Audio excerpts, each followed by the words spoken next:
کر کے ملک سے باہر لے گئے. ان کی اربوں ڈالر کی جائیدادیں اور پراپرٹیز باہر پڑے ہوئی ہیں. اربوں روپے نہیں، اربوں ڈالرز کی ان کی پراپرٹیز باہر پڑی ہیں. 30 سال سے پیسہ چوری کر رہے ہیں.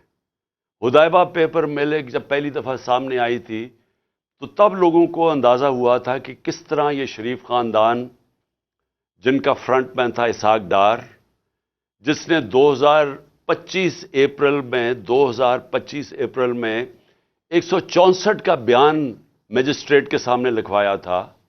اور 164 کا بیان وہ ہوتا ہے جب میجسٹریٹ پوچھتا ہے کہ آپ کے اوپر کوئی دباؤ تو نہیں ہے.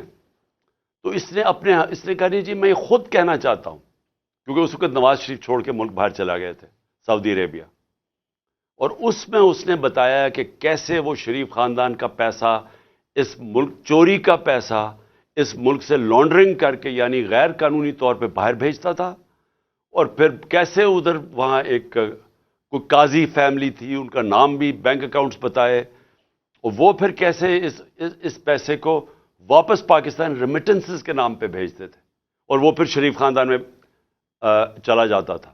تو یہ تو پیسہ جو پاکستان آ جاتا تھا. جو پیسہ پاکستان نہیں آتا تھا اس سے پھر بڑے بڑے مے فیئر میں اپارٹمنٹس بھی لیے گئے، پھر ہائیڈ پارک میں بھی لیا گئے، پھر آف شور اکاؤنٹس بھی بنائے گئے. تو یہ آج سے 30 سال پہلے سے گیم چل رہی ہے. اور اس ملک کا پیسہ چوری کیا، ہنڈی حوالے سے باہر بھیجا، جس پیسے کی ضرورت پڑی وہ پاکستان منگوا لیا. جس طرح شہباز شریف نے ٹی ٹی کر کے پاکستان پیسہ جو ضرورت پڑتی تھی کہ کوئی گھر خریدنا ہے، کوئی کچھ کرنا ہے، کوئی وہ واپس آ جاتا تھا، باقی پیسہ ان کا باہر رہتا تھا. اب ان لوگوں کا جن کا پیسہ باہر پڑا ہوا ہے، ان کو کوئی فرق نہیں پڑے گا پاکستان ڈیفالٹ کرے گا. اگر ہمارا روپیہ گرے گا تو ان کا تو ڈالر میں پیسہ پڑا ہوا ہے، ان کو تو فائدہ ہے. اس لیے ان کو کوئی فکر نہیں ہے. جدھر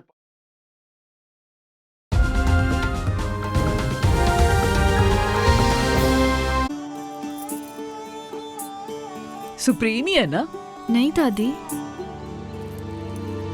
تو پھر یہ نئی والی سپریم ہے، سب سے بہترین رنگ کے ساتھ. نئی سپریم چائے اب ہر کپ میں رچائے سب سے سنہرا رنگ. نئی سپریم، سنہرا رنگ ہر کپ میں. تمہارے کندھوں پہ مطلب ڈینڈرف واپس؟ اس کمپنی کا فیوچر ہے. ڈینڈرف واپس آنے کا ڈر؟ کل ہی تو شیمپو کیا تھا. تو شیمپو بدلو اور لے آؤ ہیڈ اینڈ شولڈرز. اس کا باقاعدہ استعمال کرے خشکی کے جرمز پر اثر 100% تک، خشکی مٹائے اور لوٹنے سے روکے. ہیڈ اینڈ شولڈرز، کندھے سے بوجھ ہٹا دے.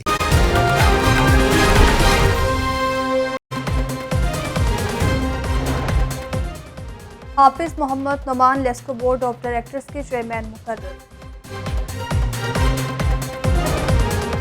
اور ڈیفنس کے علاقے میں اپنی والدہ پر قاتلانہ حملہ کرنے والا ملزم گرفتار. چیئرمین تحریک انصاف عمران خان سمان پارک میں پریس کانفرنس کر رہے ہیں. خسارہ تھا، کرنٹ اکاؤنٹ ڈیفیسٹ 20 ارب ڈالر کا. کبھی اس ملک کی تاریخ میں اتنا بڑا خسارہ کوئی چھوڑ کے نہیں گیا. اور یہ جب خسارہ چھوڑ کے گئے تو میں آپ کو ایک چیز سمجھانا چاہتا ہوں. میری کوشش یہ ہے کہ میں اپنی قوم کو اس کو آگاہ بھی کروں، اس کی تربیت بھی کروں، اس کو ایز آپ کا ایک بڑا ہو کے آپ کو ایجوکیٹ بھی کروں کہ یہ ہوا کیا ہمارے ملک سے. یہ جب خسارہ چھوڑ کے گئے تھے تو جو پٹرول، جو تیل ہے، جو اصل وجہ ہے کہ ہمارا جو خرچہ، ہمارے ڈالر کیوں کم ہوتے ہیں، کیونکہ ہماری جو سب سے زیادہ امپورٹ باہر سے ہوتی ہے، جو ہم باہر سے خریدتے ہیں، وہ ہے تیل، پیٹرولیم پروڈکٹس. تو ان کے دور میں تقریباً آدھی قیمت تھی تیل کی عالمی منڈی میں. جب ہماری باری آئی تو یہ سمجھ جائیں کہ یہ تیل کی قیمت، یہ جو کرونا سے کہ جب کرونا کی وجہ سے سپلائی شارٹیجز ہوئے ہیں، تو ہمارے دور میں آخری وقت پہ $103 سے تیل گیا 115 $20 تک بھی پہنچا.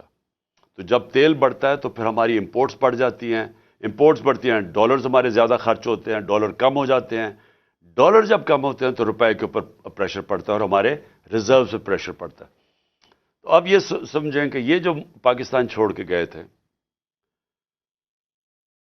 اور ہم جو پاکستان چھوڑ کے گئے تھے، یہ جو جو ہمیں انہوں نے رجیم چینج پہ کیا تھا، تو اس وقت پاکستان کی 2022 میں 2021 میں پاکستان کے جو جی ڈی پی دولت میں اضافہ ہو رہا تھا وہ 5.7% تھا، اور جو ہمارا 2022 تھا، چوتھا سال تھا، اس میں 6% تھا۔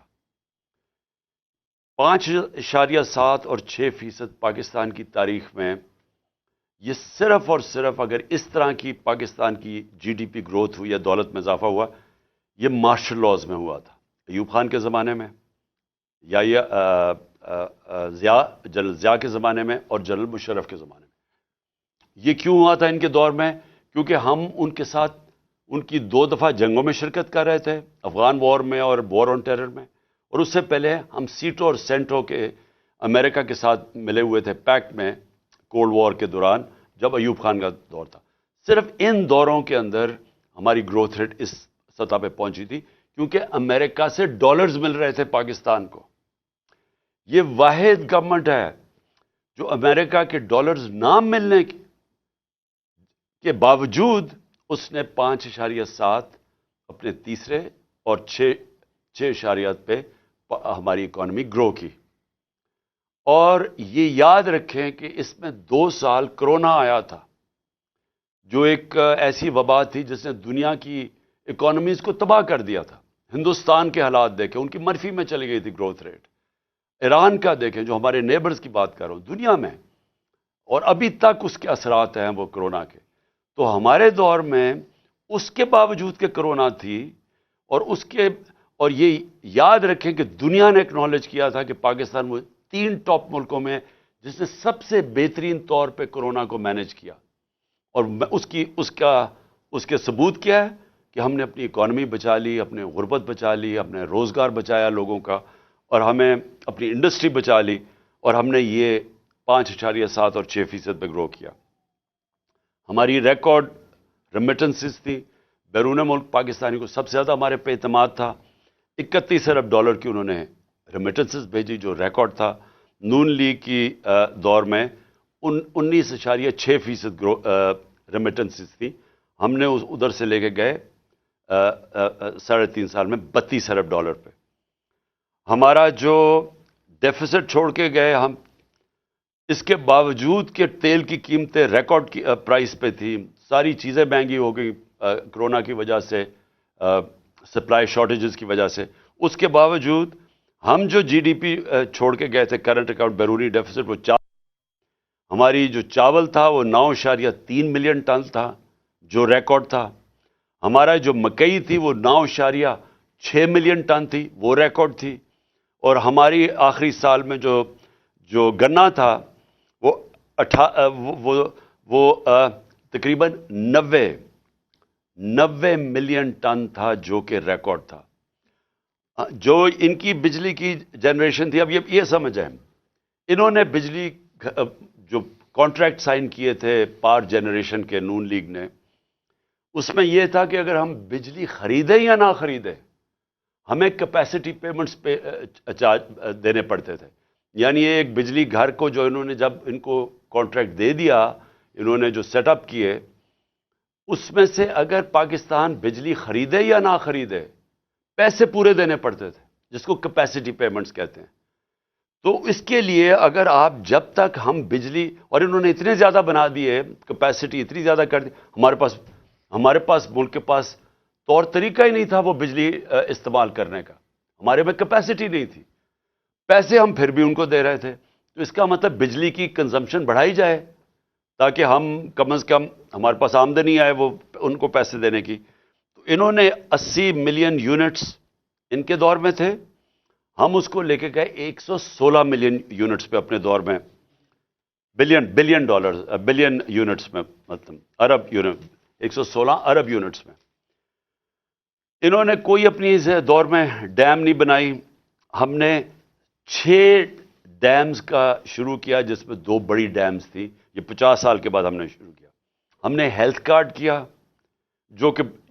جو دنیا اکنالج کرتی ہے کہ ایک لانسٹ میگزین ہے جو دنیا کی سب سے بڑی ہیلتھ ایشوز کے اوپر میگزین آتی ہے، جو سب سے ریسپیکٹڈ ہے، اس میں انہوں نے ہماری تعریف کی کہ جو پاکستان ہیلتھ کارڈ لے کے آیا ہے یہ ہمارے سے بڑے امیر ملکوں کے اندر بھی اس طرح کی لوگوں کے لیے عوام کے لیے ہیلتھ انشورنس نہیں تھی جو ہم لے کے آئے. ہمارا جو اساس پروگرام تھا وہ انٹرنیشنلی اکنالج ہوا.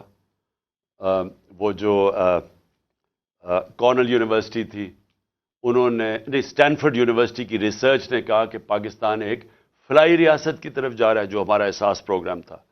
اور ہماری جو بلین ٹری سونامی تھی جو ہم درخت لگانے کی کیمپین شروع کی ہوئی تھی یہ انٹرنیشنلی اکنالج کیا گیا. یہ بورس جانسن برطانیہ کے پرائم منسٹر میرا نام لے کے یونائٹڈ نیشنز میں تعریف کی کہ پاکستان ایک باقی ملکوں سے آگے نکلا ہوا ہے یہ موسم کی تبدیلی کی فائٹ کے اگینسٹ. اور اب میں آتا ہوں کہ ہوا کیا پاکستان سے. میں جو یہ آج میری پریس کانفرنس ہے اس کا مطلب اس کا مقصد یہ ہے کہ رجیم چینج ہوا. یہ جب میں آپ کو اعداد و شمار دے رہا ہوں یہ پاکستان کی جو اکنامک سروے آف پاکستان ہے اس میں یہ شائع ہوئے ہیں. اور میں یہ پھر سے کہوں کہ یہ اس حکومت نے شائع کیے ہیں, یہ ہمارے دور کی اکنامک سروے میں شائع نہیں ہوئے. تو یہ جو میں آپ کو دے رہا ہوں اعداد و شمار یہ ہمارے ہر سال کی جو اکنامک سروے نکلتی ہے اس میں سے میں آپ کو فگرز دے رہا ہوں. اب دیکھیں ہوا کیا. ووٹ آف نو کانفیڈنس آ گئی. جس دن ووٹ آف نو کانفیڈنس آئی تو 178 روپے کا ڈالر تھا. آج اوپن مارکیٹ کے اندر 250 روپے کا ڈالر نہیں مل رہا. آج آفیشل ریٹ ہے 224 روپے ڈالر کی. 250 روپے کے اندر ڈالر آج پاکستان میں نہیں مل رہا. جو بڑی امپورٹنٹ چیز آپ کے لیے سمجھیے لارج سکیل مینوفیکچرنگ انڈسٹری. ملک کی دولت کے اندر اضافہ کیسے ہوتا ہے؟ جب آپ کی انڈسٹری بڑھے. انڈسٹری بڑھتی ہے, روزگار ملتا ہے, آپ کے پاس چیزیں آتی ہیں لوگوں کو بیچنے کے لیے, ایکسپورٹ کرنے کے لیے. تو یہ ایک بیسک چیز ہوتی ہے جس سے ایک ملک کی دولت میں اضافہ ہوتا ہے, ویلتھ کریشن ہوتی ہے. ہمارا جو آخری مارچ کا مہینہ تھا 27% پاکستان کی لارج سکیل مینوفیکچرنگ میں گروتھ ہوئی, اس میں اضافہ ہوا. اور یہ کتنے سالوں کے بعد پاکستان کی انڈسٹری اسی طرح ریوائیو ہوئی. اور انڈسٹری ریوائیو ہونا آسان کام نہیں ہے, کیونکہ انڈسٹری اگر آج فیصلہ بھی آپ کریں گے, ان کو انسینٹیوز بھی دیں گے, تو وہ ٹائم لگتا ہے, کیونکہ فیکٹری مشینری بنانی پڑتی ہے, امپورٹ وہ سیٹ اپ ہوتا ہے, اس کو ٹائم لگتا ہے. آپ اگر آج فیصلہ کریں, فائدہ کریں کسانوں کا, تو آج اگر اس کو انسینٹیوز دیں گے وہ 6 مہینے 7 مہینے کے بعد وہ فصل اگائے گی. لیکن انڈسٹری بڑی دیر لگتی ہے. اس کو ختم کرنا بڑا آسان ہے, اس کو چلانا بڑا مشکل کام ہے. ہمیں 2.5 سال لگے اپنی انڈسٹری کو اٹھانے کے لیے, کیونکہ یہ جب نون لیگ گئی تھی انڈسٹری اس وقت بند ہو چکی تھی. فیصل آباد کے اندر جو فیکٹریاں تھیں ٹیکسٹائل کی, ریکارڈ ہماری جو یہ 27.7 پہ ریکارڈ ہماری انڈسٹری بڑھ رہی تھی, جو آج 0.4% پہ پہنچ چکی ہے. ادھر سے گر کے یہاں پہنچ چکی ہے. یہ اکتوبر کی فگرز ہیں. سب سے زیادہ شور مچا ہوا تھا مہنگائی کا, کہ جی مہنگائی مارچ آ گئی, عمران خان نے مہنگائی کر دی, قتل کر دیا لوگوں کو. مجھے افسوس سے کہنا پڑتا ہے کہ وہ چینلز جو آج چپ کر کے بیٹھی ہوئی ہیں, سناٹا چھایا ہوا ہے وہاں, بول نہیں رہے, وہ ان کو عمران خان کی گھڑی کی پڑی ہوئی ہے. یہ بھی پہلی دفعہ ہوا کہ میں اپنی گھڑی بیچوں, اس کے اوپر ہی شور مچ گیا ہے. میری ذاتی گھڑی ہے, میں اسے بیچوں, میں جو مرضی کروں اسے. اس کے اوپر کوئی بات نہیں کر رہا کہ آج لوگوں کا جو معاشی قتل ہو رہا ہے. ہمارے دور میں مائک جا رہا ہوتا تھا سب کے سامنے, اچھا جی بتائیں کتنی مہنگائی ہے, کتنی تکلیف ہے, چن چن کے. آج کیوں نہیں جا رہے؟ آج ذرا یہ سنیں کہ ہمارے دور میں جب لوگوں کے پاس جا رہے تھے مہنگائی کتنی تھی, تو انفلیشن تھی 12.5%. اس پہ جناب بلاول بھٹو نے اتنا جوش میں کہ میں مہنگائی مارچ کرنے لگا ہوں, میں کمپٹان دیں گے اسلام آباد میں پہنچ کے. تو آج مہنگائی کدھر پہنچی ہے؟ 24% کے اوپر. دگنی ہے آج مہنگائی اس دور کی. کوئی کسی کو فکر نہیں ہے کہ مہنگائی میں کیا ہو رہا ہے. 50 سال میں سب سے زیادہ مہنگائی ہے آج پاکستان میں. کتنے لوگ یہ کتنے ہیں وہ میڈیا ہاؤسز اپنے ضمیر جگائیں. پیسہ سب کچھ نہیں ہے. پیسے کے پیچھے چوروں کی نہ مدد کریں. اس ملک میں چوروں کا نہ بچائیں اپنے پیسے ضمیر بیچ کے. آج دگنی مہنگائی ہے. اور کون سی قیامت آ گئی کہ تب سے اور اب میں کتنا مہنگائی اصل تو ہوئی تھی تیل کی وجہ سے. ہم کیوں پھنسے ہوئے تھے؟ امپورٹڈ مہنگائی تھی. دنیا میں تیل کی قیمت بڑھ گئی تھی. کرونا کی وجہ سے سپلائی شارٹیجز تھے.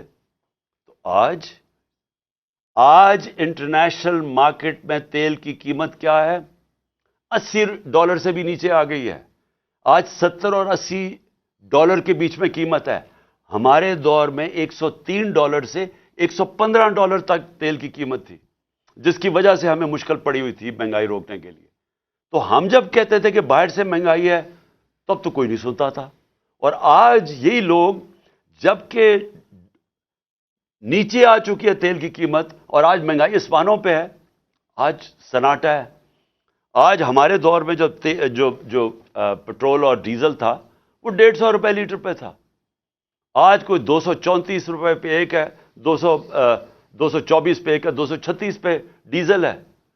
تو آج کیوں نہیں، جب ڈالر نیچے، جب تیل نیچے آ گیا ہے تو آج کیوں نہیں کسی کو فکر کہ لوگوں کی کمر توڑ دی ہے یہ پٹرول اور ڈیزل کے آسمانوں پہ قیمت گئی ہے جو عام آدمی کو افیکٹ کرتی ہے. پھر جو اب میں خطرناک چیزیں آپ کو بتانے لگا ہوں کہ دیکھیں ہمارا مسئلہ کیا ملک کا. ہمارا مسئلہ یہ ہے کہ یہ جو 2 خاندان 30 سال سے بیٹھے ہوئے تھے اور اس سے پہلے ملٹری ڈکٹیٹرز تھے، 60 کی دہائی کے بعد کبھی کسی پاکستان کی حکومت نے زور نہیں لگایا ایکسپورٹس بڑھانے میں. جب تک آپ ایکسپورٹس نہیں بڑھائیں گے ڈالرز ملک میں کیسے آئیں گے؟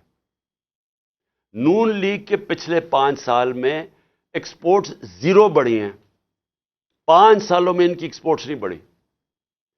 تو جب ایکسپورٹس نہیں بڑھیں گی، مجھے آج تک یہ نہیں سمجھ آئی کہ ملک کی دولت میں کیسے اضافہ ہوگا. کیسے ایشیا ٹائیگر بنا دیں گے تو لاہور کو پیرس میں بنا دیں گے. جب تک آپ کی ایکسپورٹس نہیں بڑھیں گی وہ ملک کبھی بھی وہ ترقی نہیں کر سکتا، اس کی دولت میں اضافہ نہیں ہو سکتا. چائنا جو آج ایک اکنامک سپر پاور ہے، انہوں نے اپنی ایکسپورٹس آج ان کی پتہ نہیں $2,000 ارب کی ایکسپورٹس ہیں. ہماری آج ایکسپورٹ جب ہمیں ملا تھا پاکستان سے $24 ارب کی ایکسپورٹس تھی 22 کروڑ پاکستانیوں کی، اور ہمیں فخر ہے کہ ہم اس کو لے گئے $33 ارب پہ، کیونکہ وہ بھی بڑا زور لگا کے، کیونکہ کرونا تھا. کرونا کی وجہ سے دنیا بند ہوئی تھی. 2 سال تو چائنا بند رہا ہے، تو اس کے باوجود ہم $33 ارب. تو ایکسپورٹس کے اوپر وہ اور ذلیل ہوگا پاکستان میں، کیونکہ لوگوں کو ابھی کوئی شک نہیں ہے کہ اس سے زیادہ بددیانت دار الیکشن کمیشن پاکستان کی تاریخ میں نہیں آیا. ہر فیصلہ اس کا، بلکہ یہ تو نون لیگ کا جس طرح جیالہ نہیں ہوتا اس طرح ہمارے خلاف کام کر رہا ہے. لیکن اس سے کوئی فرق نہیں پڑے گا. پاکستان کی قوم پہلے ہی تیار بیٹھی ہوئی ہے، ان کو سب کو ایک باشعور قوم ہے، وہ ویسی الیکشن جتا دیں گے. یعنی اگر میں نے الیکشن چلے مجھے نااہل کر دیا، کیا ہوگا؟ پہلے تو الیکشن کمیشن نااہل کر ہی نہیں سکتی، اس کے پاس یہ ہے ہی نہیں، اتھارٹی نہیں ہے. اگر وہ کر بھی دیتی ہے تو کیا پاکستانی قوم کسی اور کو ووٹ دے دے گی؟ اگر میں نہ بھی پی ٹی آئی کا ہیڈ ہوا تو کیا وہ کسی اور کو ووٹ دے دے گی؟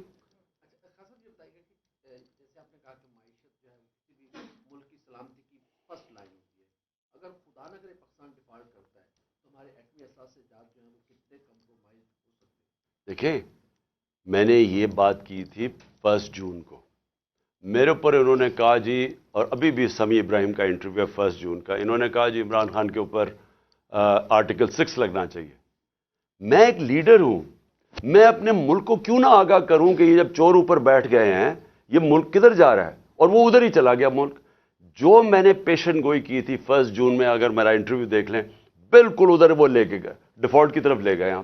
اب ڈیفالٹ ہم نہیں کہہ رہے، باہر کے جو اکانومی کے ایکسپرٹس ہیں سب یہی کہہ رہے ہیں کہ ڈیفالٹ کی طرف پاکستان جا رہا ہے. تو جب ڈیفالٹ کر جائے گا، میرا اب اگلا سوال ہے، جس نے ہمیں اس دلدل سے جدھر ہم کنویں میں گرے ہوں گے اس میں سے نکالے گا، تو پاکستان کے پاس اس کو دینے کے لیے کیا ہوگا؟ مجھے بتائیں نا، ہمارے پاس کیا چیز بیچنے کے لیے ہوگی کہ ہاں جی ہم یہ آپ کو دیتے ہیں تو آپ ہمیں اب بیل آؤٹ کریں؟ کیا ہے ہمارے پاس؟ تو یہ تو کامن سینس ہے کہ وہ جو مجھے تو ایسے لگتا ہے کہ سازش کے تحت یہ کیا گیا، یعنی یہ سازش بڑی سازش، یہ رجیم چینج صرف یہی نہیں تھا کہ عمران خان کو ہٹاؤ جبکہ معیشت سب سے تیزی سے ترقی کر رہی تھی، سارے انڈیکیٹرز پازیٹو تھے، اس کو تب گرایا گیا اور ان چوروں کو لے آیا اور ملک نیچے بیٹھ گیا۔ تو یہ تو ایک دشمن ملک لوگ کر سکتے ہیں۔ میں اس لیے تو کہتا ہوں کہ جو بھی ملوث تھے اس رجیم چینج میں وہ پاکستان کے میر جعفر اور میر صادق تھے۔ جو بیل آؤٹ جو ہے آئی ایم ایف کا بیل آؤٹ پروگرام ہے، اس میں نون لیگ کی جانب سے صدر پاکستان کو جو ہے وہ مدد مانگی گئی ہے کہ ان کو سپورٹ کیا جائے، تو کیا پی ٹی آئی